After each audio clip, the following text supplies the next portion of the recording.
Hi, I'm Bob Ethington. And I'm Nick Nicholas. And this is From Akron and Beyond.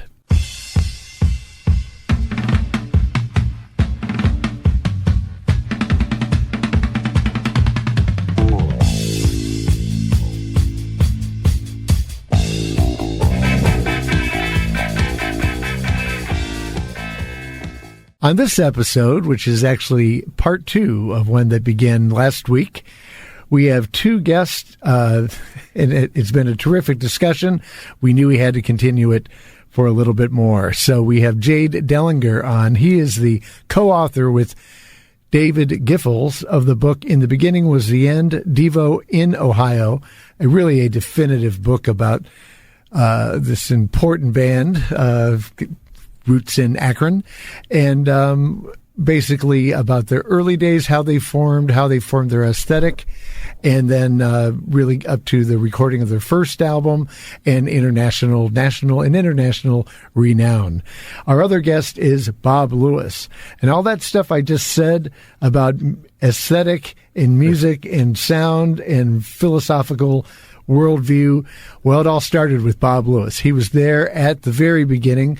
Many of the ideas, many of the concepts came from him and are an integral part of the story of DEVO. And it's a part that has been sort of overlooked, I think, by a lot of people over the years. And in this part 2, I think we'll dig into that a little bit more. Not only his role, which we've touched upon in part 1, but also kind of how things started to fall apart and how that all ultimately ended up settled and where things perhaps stand today, if we can go into that a little bit. So welcome, Bob Lewis, and welcome, Jade Dellinger. Thanks for having us back. Yes, indeed. You bet. And hi there, Nick. I'm here. So, we talked about so much in the first episode. I want to, and it was just about I did want to add that we were talking about how Bobby Watson Whitaker, Susan. and Susan, Massaro, and then Aylward. And then Aylward. I know her as Susan Aylward. But, Sue DEVO, you're Bobby right. DEVO. I would have been safe going there. But they were there at the time and really kind of created an amazing archive, especially Bobby's photos. And it's just funny because, it's come up from time to time on the show, I am a retired librarian from the Akron Summit County Public Library. And I'd known Bobby, but I knew her at the library too because she worked at the library for years. And I just always loved when there'd be some new younger guy or young woman that would start at the library, and Bobby would come by and we'd talk for a minute or whatever, and then she'd go back to work. And I just always loved saying, that woman there, she was really, really close with DEVO. She was there that whole time. She took all the photos. And people were always kind of amazed because Bobby is such a low-key personality. She's such a sweet person. And yet it's just fascinating, her and Susan, She's kind of a fooler because she was also the valedictorian at Field High and the homecoming queen. Really? And she was. I would not have guessed that. Yeah, and okay. I think the captain of a volleyball team or something like that. And she can shoot a mean shotgun. Let me tell you, her dad had a turkey shoot, and she learned. Guys would come there to shoot skeet, and she would be the second shooter, which means if the first guy misses, you shoot. But that means that it's a much tougher shot, the second shot. And she got so don't mess with it. I was just going to say, I'm suddenly very happy I stayed on her good side. Yeah, absolutely. Could have been frightening. And I think also we should mention General Jacket, Gary Jacket. Yes. Because he was a Kent artist, and he's been around pretty much from the beginning. He'd gone out to California and was living in California, and then wrote a letter to me inviting me and Jerry to come out to California to work on the nascent DeVoe when it was kind of not necessarily just a band. Again, it was the collective art thing. Right. So Jerry and I and Bobby and Jerry's then girlfriend from England, Tamara Cora Landamore. She was from Kensington, rich girl. So we went out to California, and General Jacket had a house on 140 Florencia in San Clemente. San Clemente, just down the street from Richard Nixon. I was going to say The Western White House. The Western White House. And they had a big sign outside of town, world's most perfect climate. And I have to tell you, it was unearthly. Every day it would be the same way. There'd be fog at about 9:30. If you went and sat on the Palisades, the fog would lift, and as the waves came in, the sun would hit the top of the waves, and a neon light would flash the length of the horizon. Wow. And it would be like 78 or 80 degrees in San Clemente, and you'd look, if you were on the beach, you could look north, and where L.A. was, it was like somebody had smeared poop on the horizon. It was brown, and it'd be 110 in L.A. and 80 in San Clemente. And then at night it'd cool off. You'd have to put a flannel shirt on. Yeah. All you ever needed was swim trunks and a flannel shirt. So 2 days a week we would drive into L.A. and work on the L.A. staff. Right. Which was kind of like the Scene magazine is around here, or L.A. It was kind of a knockoff of the L.A. Free Press. Okay. So in exchange for us doing layout and stuff like that, they let us insert some DEVO propaganda into their magazine. So we did the articles, and General Jacket did the riveted letters as the centerpiece for the fold-out on it, and those are the letters that later got reproduced in the Secret Agent Man video, and then he redid them again for Jade's show. Oh, okay. And then we also we did a story about, we went to the Orange County Dragway and did a story about the drags called "The Drags Are a Drag," basically making fun of the populace. Right. And then we also did a real long, in-depth interview with Ricky Nelson. Oh, okay. And it was, he had just had the garden party incident. Oh, right. Where he played Madison Square Garden, and they booed his new stuff because they just wanted to hear the old stuff. Right. Wow. And he wanted to get his story out, so even though we were like nobodies, somehow we contacted his people, and they said, "Oh, Ricky wants to talk to you." So we went into his office in L.A., and he was like just as nice as all the Nelsons were on TV. Sweet guy. Talked for hours with us. Invited us to come down to Laguna and hang out and jam with him and the Stone Canyon Band. Yeah, right. I mean, he was really probably the nicest show business person I've ever met. It was pretty remarkable that they were able to do that. The so-called DEVO issue was a two-part, newsprint publication. But even the cover, it's Ralph Steadman. They're the focus on the cover of the staff for that issue is Fear and Loathing, and then there was a whole section that you would pull out. So they brilliantly, I'm sure Gary Jacket designed it so that you could have your own paper, which was Jerry was the one who said, "Let's do it so you can pop it out." Okay. And then they would later, as they came back to Ohio, kind of republish those pages and those texts in Shelley's. Right. So what year would that have been, roughly? That was 72. 72, so early on then still. Okay.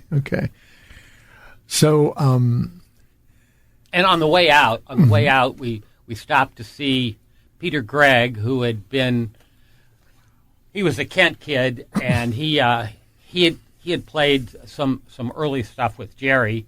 Jerry kind of wanted him to be the guitar player, but DeVoe was a little too weird for Peter. He was, and he was a real good friend of Joe Walsh. Okay. In fact, Walsh kind of taught him how to play guitar. And then, and we also saw Walsh when we were on our way out. He was living up by the Caribou Ranch, which the guys from Chicago had a recording studio. Oh, yeah. Stephen Stills was up. They were in Nederland, Colorado, and so there was a whole kind of music scene there. Yeah. And Patrick Culley, who later, he was a road manager for the Stones, and then he managed the Subdudes, and then worked for a big ad agency in Boulder, Leopard Ad, which was probably the largest ad agency between Chicago and L.A. As I hear these stories, I'm finding myself wondering if that would even be possible today. For you, like guys that were in your position to head out there and then to be able to meet all these people that were already pretty high up in their professions and the kind of professions that tend to be a little rarefied with fences around them and music and things like that. Yeah. I don't think you could. And, and the other thing that was weird is like we talked about the commuters' cafeteria, and like there would be people from the art department, people from psychology, anthropology, English department. There were 2 chemists, a guy named Arif Kazmi from Pakistan, and Bobby Franklin, a guy from New York, who were like chemistry geniuses who were like making LSD and synthesizing stuff way back in the day. And all this kind of interdisciplinary exchange of data. Right. I don't think that goes on now. I think you're pretty much siloed. Right. I think you're right. Yeah. I agree. Yeah. So that's another sort of just beautiful thing about this story is that that those connections that could be made then and were so natural, right? Yeah. And well, you could actually, I mean, back then you could sneak into a concert. You could get backstage without like having to go through a scanning device of some kind. Nick still tries to sneak into concerts. It's actually doesn't kind work. of embarrassing. Doesn't work. In fact, I have an airplane story for you about how air travel has changed. Okay. The summer of 1967, I had met this friend from Chicago, Peggy. So I would drive my car up to Cleveland Hopkins Airport and park for free. Okay. And then I would walk to the United Gate with my student ID card, and they had a student discount. So if there was an available plane from Cleveland to Chicago, I could get on that plane, fly to Chicago for $10.55. Now, the parking fee? No parking fee. Oh, I mean, I thought that's what you paid to park, and then you got to fly. Right. And so then I would get on the plane. Sometimes there wouldn't be any room in economy class. But they'd put me in first class. Wow. And I would sit in first class, and a stewardess who would be fired when she was 28 because she was too old would come and give me a free martini, and we would take off, and I could smoke a cigarette on the way, and there was no security, no screening, nothing. Sure. We would just do that for $10.55. So that should be another show. Yeah. That would be a very sad show. Right? Because, times are very different now, to say the least. In fact, I'm a little nervous about flying to Florida on Frontier. But where are you living now? I'm living in Euclid on Edgecliff, right across the street from Lake Erie. Oh, so you're a local guy again. Yes, and I'm in the process of, we're probably going to sell that house at some point and look for a ranch or mid-century modern in the Akron area. Oh, great. Like someplace in West Akron, something like that, right, with fewer steps. Because right now, we have a nice house, but it's up and down steps all the time. Yeah, at a certain point. We're all getting there. So we've talked about this loose group of artistic, sort of an artistic collective that would ultimately result in the band DEVO. And it was kind of gets tighter and gets more organized at a certain point. The music is becoming more important, more of the focus. The band is taking the music more seriously, I guess would be one way of putting it. At least they're practicing more.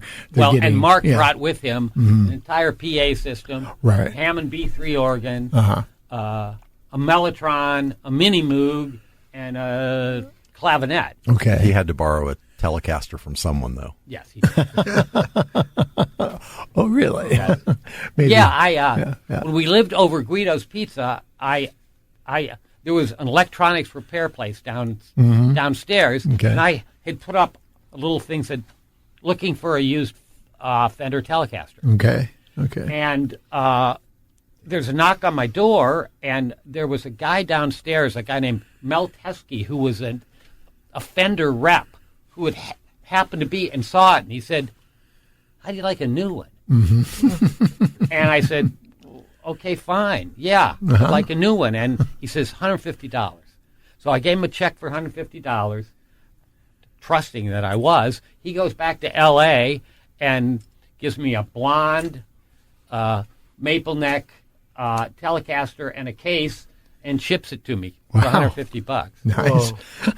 And then Mark borrowed that and stuck a frequency analyzer on it and a bunch of duct tape. The Satisfaction guitar. The Satisfaction guitar, which later was stolen by somebody off the stage at a concert in.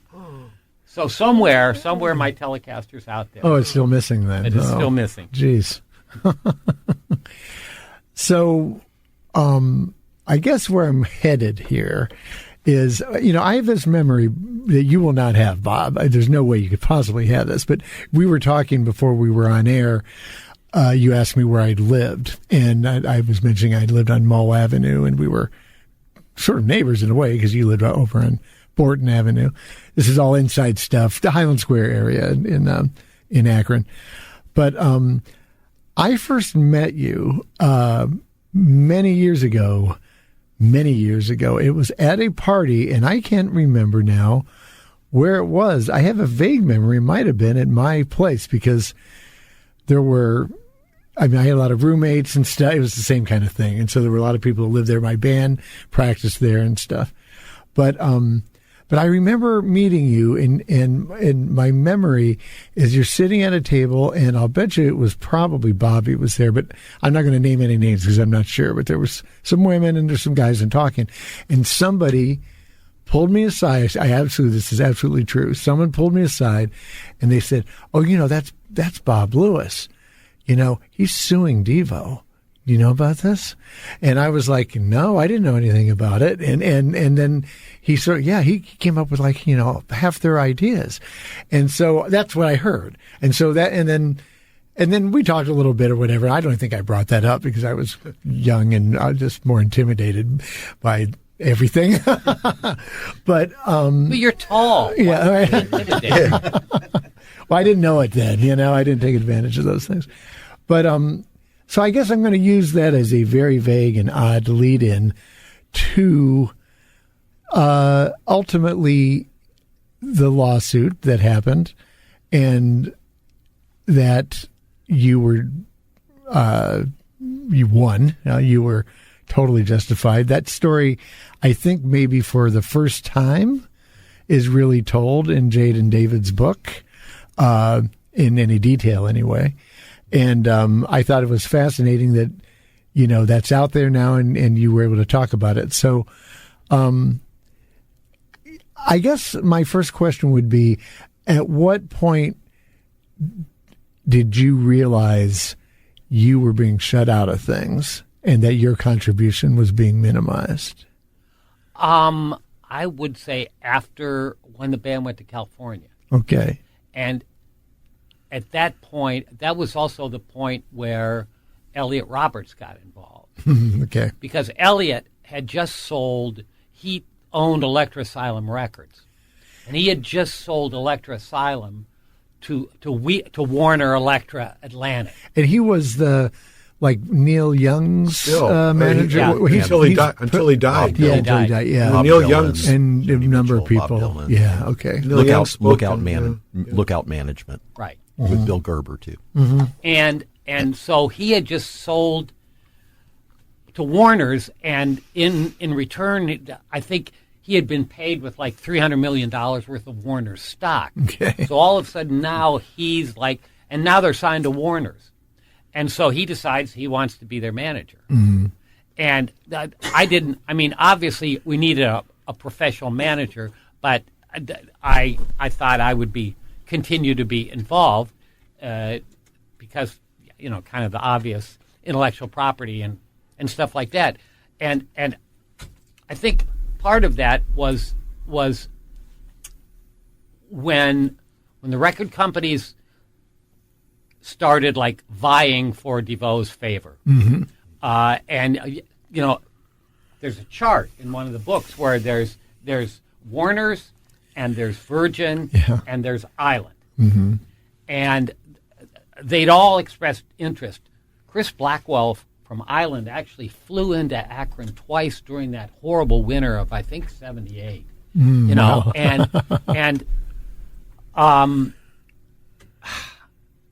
So there were, and we're talking $7, $8, $9 million offers for 5 albums, whatever. But we're talking serious money. They're starting to stack money on the table. And this is really interesting that there was such a bidding war for this band that was so radical. I think that's fascinating. Well, I think they were impressed by the fact we had sold 17,000 copies of our own record ourselves. Okay.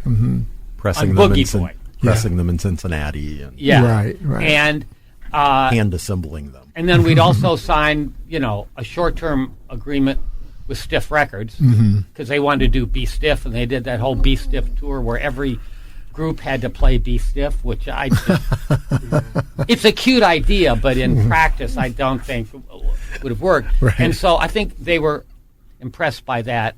I really wanted the band. I was pushing as hard as I could to sign with Island Records because Chris Blackwell, who in my mind is one of the gentlemen in the industry, he came and looked us in the eye and said he would make DeVoe the #1 Island project worldwide. Okay. I would just point out that when DeVoe passed on him, he didn't get mad.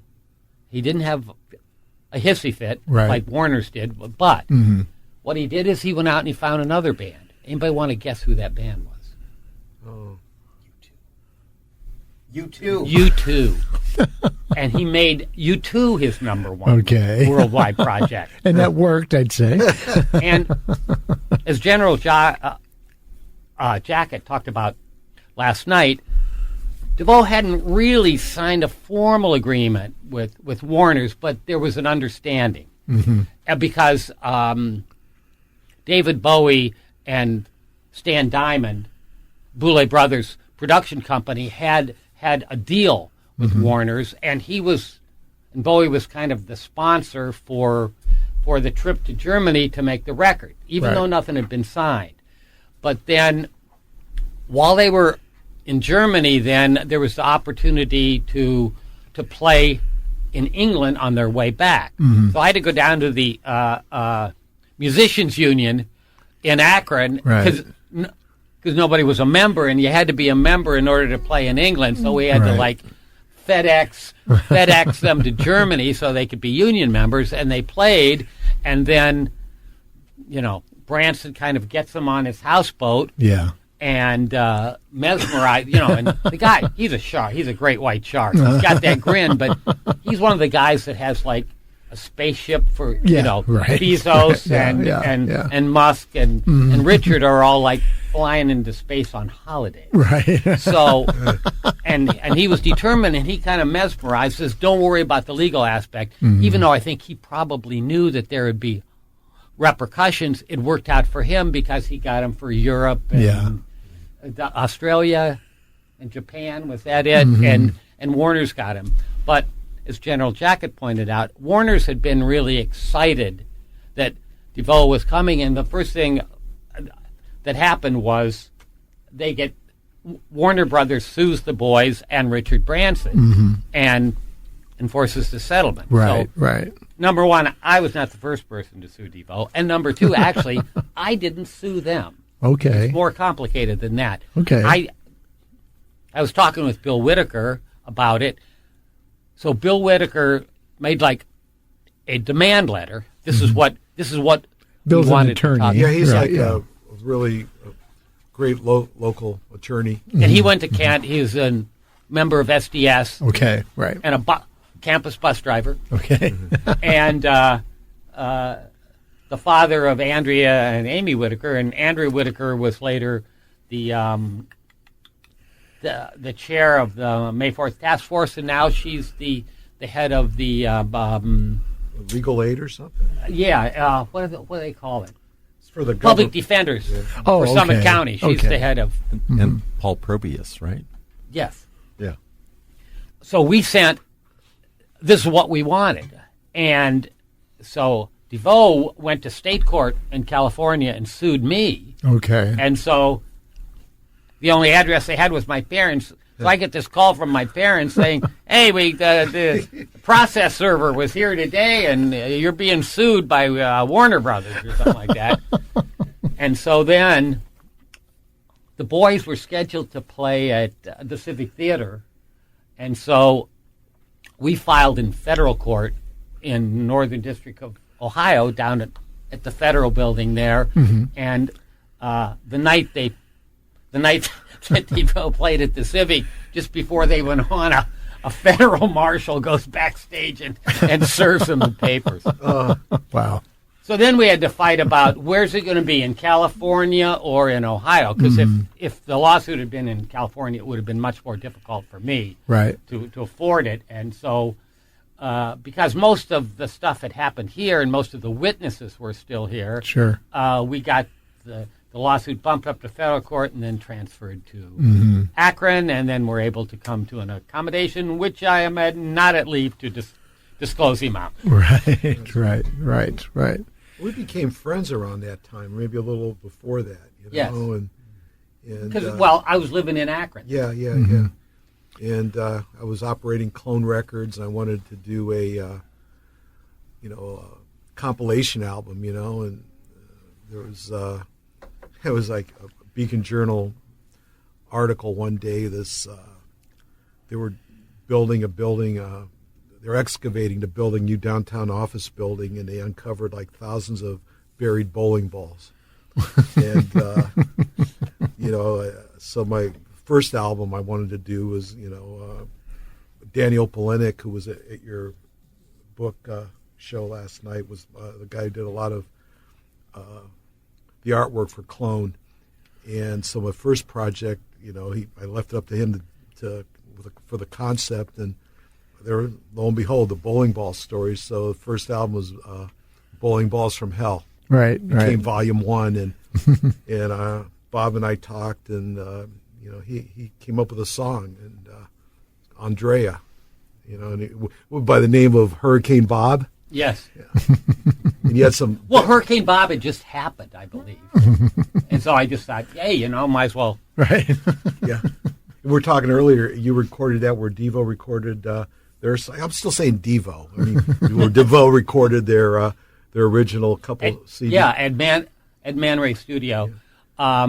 Eddie Barger engineered it, and Debbie Smith and Sue Schmidt. From Chai Pig. And yeah. Interestingly enough, Debbie Smith's sister, Cynthia Smith, was in my second grade class, and I had a gigantic crush on her. When we would go out for recess, I would always, you'd hold hands with the person next to you. I would always, where's she going to be in line? Yeah. And I was so impressed by her because she won the safety poster contest in the second grade. She was really artistic. Anyway, so It's also Debbie Smith's mom who has the rolling pin in the Satisfaction video. Oh, really? Yes, okay. Yes. Oh. Yes. Yeah. And they both were featured quite prevalently in Chrissy Hines' book. That came out a couple years ago. Smith Girls. And then Rich Roberts played drums for me. And so basically, I have all of Chai Pig. Then. Yeah. Yeah. Okay.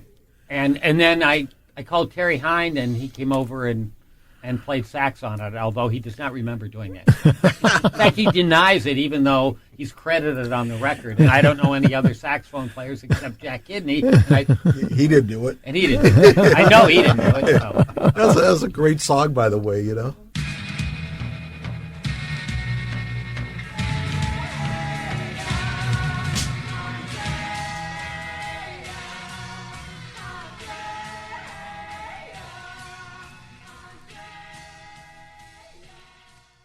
Yeah, it was a very interesting album. The more I just listened to it later because I found a copy and finally had a way to play it on vinyl.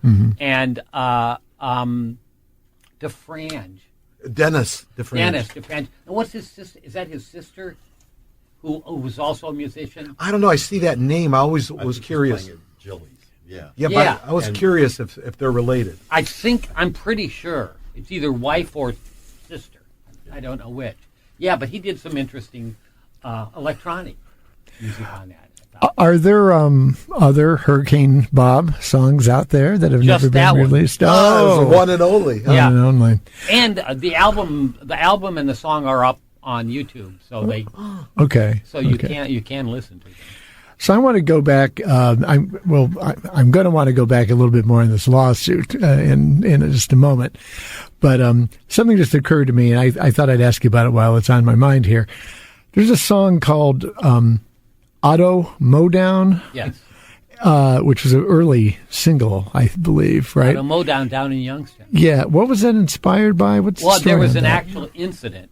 There were somebody driving in Youngstown went up on the sidewalk and mowed down a bunch of people and actually knocked them out of their shoes. Oh, no. Wow. So Auto Mowdown noon in downtown, people in the street, Auto Mowdown down in Youngstown, people without feet. An acid head goon in a 55 Dodge didn't mean to do it, but a sidewalk run in the noonday sun 10 to 1, he had to lose it.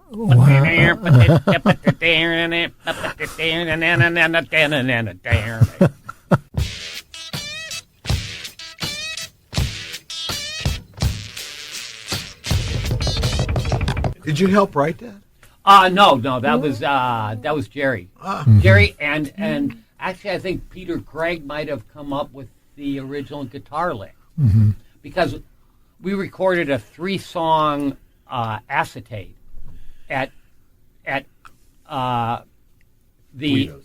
Guido's Deho Electronics. That was the name of the electronics repair place. Okay. And he actually had the capable. Jerry actually still has the acetate, but yet you can only play it so many times because it's so soft. Every time you do it, it degrades. Right. Yeah. In the book, we actually have the press photos from the Beacon Journal and from the Youngstown Vindicator. Okay. Of the actual accident, and its aftermath. Right. I think that's what. Street.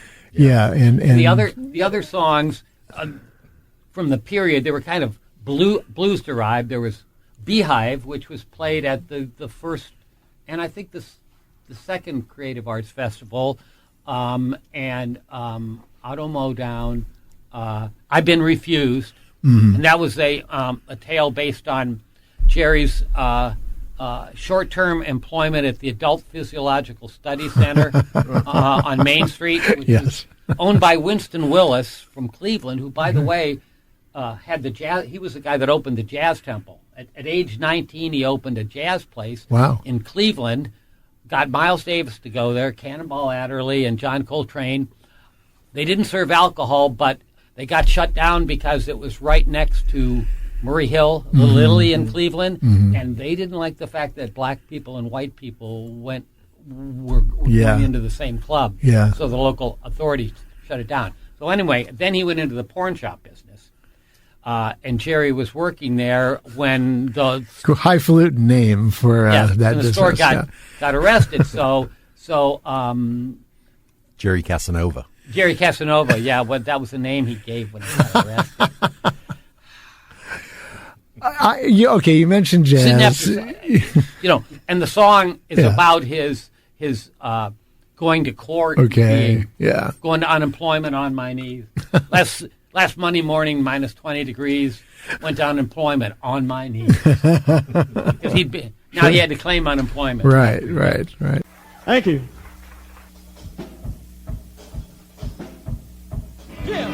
I've been refused.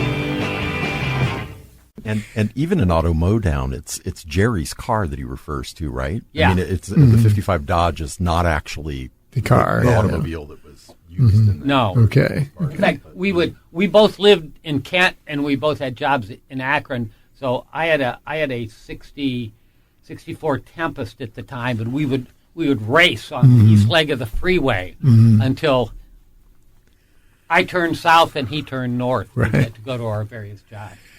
Well, speaking of, since jazz came up, this is one thing I've been wanting to mention, which is that in the book, In the Beginning Was the End, you guys recount, you guys being David Giffels and our guest here, Jade Dellinger, you guys recount this WMMS holiday party, New Year's party or Christmas party, where DeVoe played, but Halloween. it was Halloween, okay.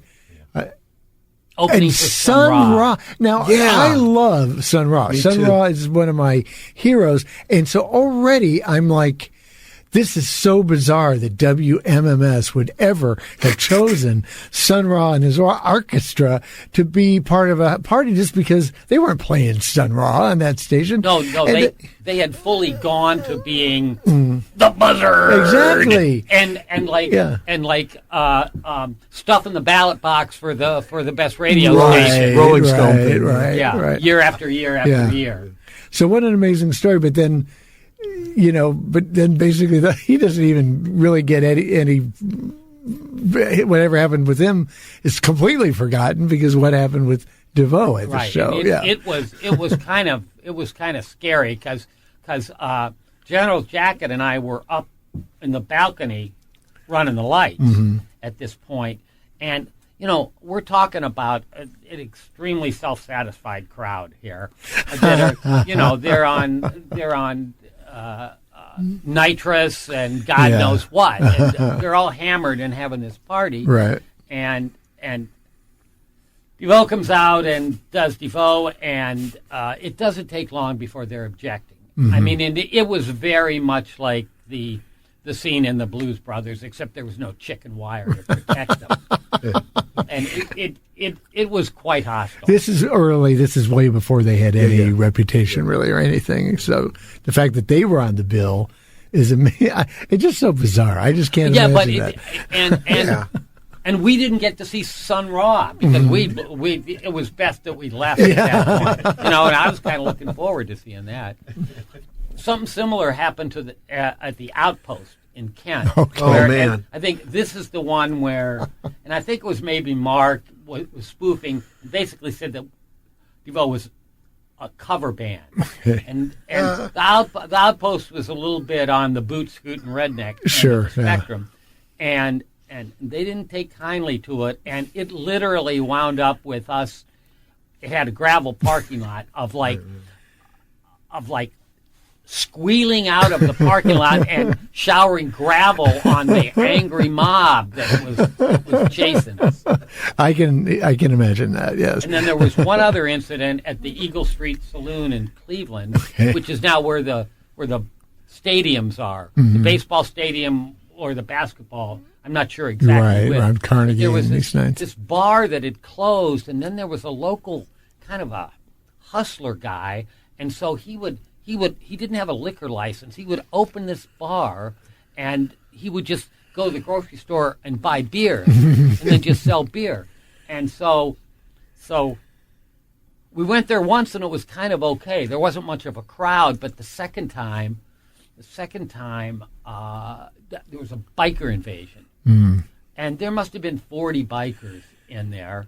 And DeVoe's playing, and this is kind of, this is still in the primitive, weird stage.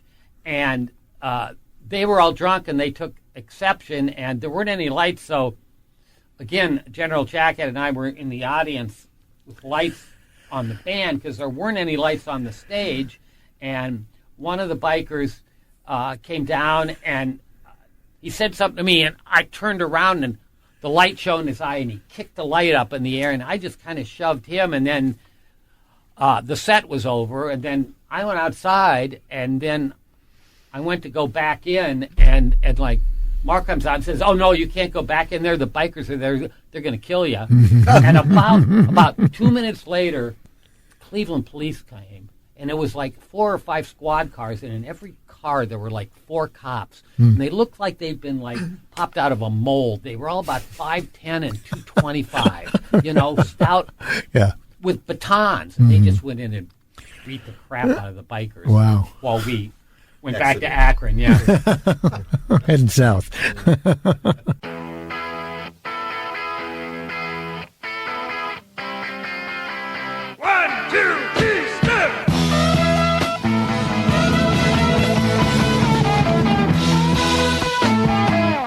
So let's get back to this lawsuit real quickly here. So yeah, you kind of left it there that there were kind of suits going both ways, both directions. Now, I learned from Jade and David Giffels' book that a guy who I'm friends with was involved in that, Mickey Hooray. Who had interviewed you? Yeah, he was a high school kid at the time. Yeah, and it was like for a school paper, I think. The high school paper. Yeah, Mickey of the Mickeys. Of the Mickeys, and yes, right, and great guy. Yeah. And it was I'd never known that he was so integrally involved. He saved my bacon. Yeah, Tell me, you that. Tell us. Yeah, so you tell the story, Bob. Well, it was when it was the debut of the DeVoe movie at the Akron Art Institute, and then the band played. Mm-hmm. And after the band played, this high school kid comes up and starts interviewing us. Mm-hmm. And I don't know where Jerry was at the start of it, but he starts interviewing, and at one point he asks, so who was the first guy to come up with DeVoe? And Mark says, this guy right here, Bob Lewis, and then Alan says, yeah, Bob Lewis, and then I say, well, and Jerry, and then Mark, and then, but that was, and I mean, I didn't recall it, but somewhere in the course of the lawsuit, Michael heard about it and contacted Bill and said, you know, I've got this tape, and so we were out in California doing depositions. They deposed me for 2 days. So, and then when I think it was when Mark was being deposed. We played the tape, and it was just kind of like the attorney looked like he'd been kind of gut shot. I was like, pew. Yeah, and you know, after that and then. Actually, supposedly, in retrospect, from what I understand, Elliot Roberts, Neil Young was on tour and he was playing at the Coliseum. Okay. With when he had like the Wookiees with the red eyes. It was you know that stage of Neil, and I was at the Coliseum watching the show, and about every like 5 minutes I would hear this weird slapping sound. And what I discovered was this was like when soapers were big. And so like it was people passing out and falling face first down. And then they would drag them into a room. And there was one room that had like 20 people, like cordwood, just like lying on the floor until they came to. So then afterwards we met with Elliot. Yeah. And basically, from what I've subsequently learned from Jerry, what he was supposed to offer me was a position that would be a liaison between DeVoe and Warner's, where I would be like inside Warner's advocating on behalf of the band, because the guys at Warner's at this point didn't really particularly want to deal with Jerry. Yeah. And Mark, because they would kind of run him around in circles. Right.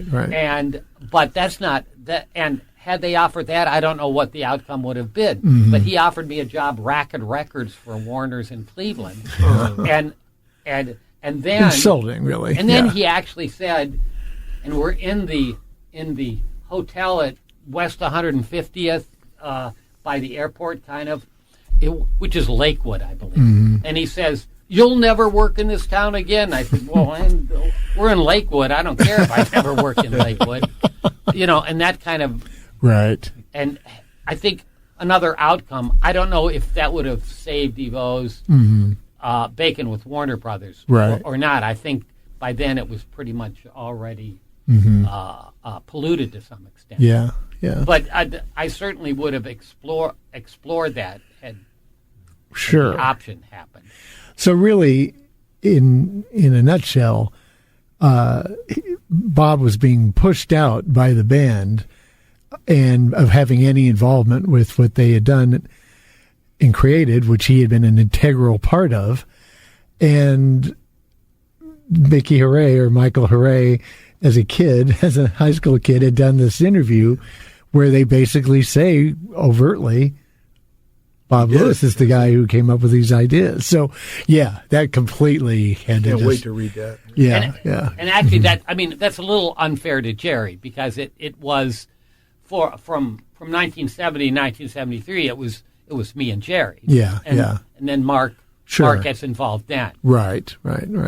Do you still have any involvement, not involvement maybe, but contact with them? Do you communicate with them? Yeah, I communicate with Jerry frequently. Okay. Because we played together at the devotional, I don't know how many years ago, like 4 years ago. We did a couple songs together. And that's when he had that get together at Jilly's afterwards, right? Yeah. Yeah, I saw it. Yeah, and I think Jerry and my politics have always kind of been in the same place. So I think once we both got past any hurt feelings, and stuff like that, there's so much in common. Yeah, that you have. and like I love Jerry. Jerry can be abrasive, and he can be an a-hole. But he was the one who was pushing to get out, and do something. And arguably, DeVoe could have happened without Mark. Somebody else might have been able to, but it wouldn't have happened without Jerry. Because he was in fact, as Ed Dorn described it, it was like an organ grinder.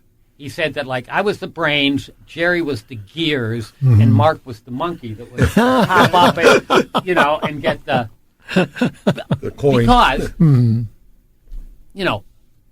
Jerry wanted to be the front man. I don't think it would have worked with Jerry as the front man. But Mark was able to, be kind of the clown prince. Yeah, Mark has that strange charisma about him. I mean, it's hard to take your eyes off him when they're performing, just the way that he presents himself. I mean, and the fact that he was able to act within a persona, I think freed Mark up too. Because then he didn't have to be Mark. He could be any of the characters he assumed. Well, and I was looking at the DeVoe movie the other day, and everybody in the audience has got the masks on, which is just like whoa. Well, and Mark was in a monkey mask at the DEVO debut. Not the obvious front man. Yeah, and there, in fact, it was Fred Weber who fronted the band for the first gig. So. Yeah. Because he was like a professional singer. But Mark, too, speaks so highly of Bob, actually, and he has a new book coming out, and Bob's written a bit of poetry, which is just remarkable, that he'll actually be reading in early November down at the Bob Rauschenberg Gallery when we do our exhibition, bringing him to give a little talk. But he's written this wonderful piece that really speaks to the context for DEVO, and really, again, kind of commissioned by Mark to do that for an upcoming publication. So. Well, that's good. That's good to hear. That's great. Yeah. Well, it's kind of in line with the devolutionary thing, because what I started realizing was humans have controlled fire for 2 million years, but we weren't even human yet. We weren't Homo sapiens till like 500,000. There was 1.5 million years where Homo erectus was just not much smarter than a chimp. They had fire for 1.5 million years. And we've had musical instruments. That Neanderthals had flutes 70,000 years ago, and they actually found one with holes bored in it that you could play. So we know what scales they were even using. And then, so it takes, 1.5 million years you have fire, and then you have 70,000 years you have music, and then 15,000 years you have agriculture, and then when we get electricity, it like speeds everything. So I mean, if you look at the devastation humans have wreaked on the earth, which is why I'm a little nervous about AI. Because if artificial intelligence gets smarter than we are, number one, we won't know because they won't let us know. And if you took an objective view, if you classifying all the life forms on the planet as being equal, who's the problem on Earth? Oh yeah, sure. Right. It's us. And it unless we get Interstellar, it's going to end here. The last thing in the exhibition actually is a screen that we've dedicated to Eddie Barger, who also now kind of full circle had been collaborating with Mark, and they were programming in and putting in as sort of search terms the future of DEVO or future DEVO, and coming up with all these AI generated images. Oh wow! So, okay. and just as we were organizing the show, sadly, Eddie, who had been at Man Ray Studios, et cetera, passed away. Yeah. So it kind of ends the show with this thing that is Mark's collaborations with Eddie about using AI. Right. And Eddie was Mark's most loyal sidekick, I think. Above and beyond, always.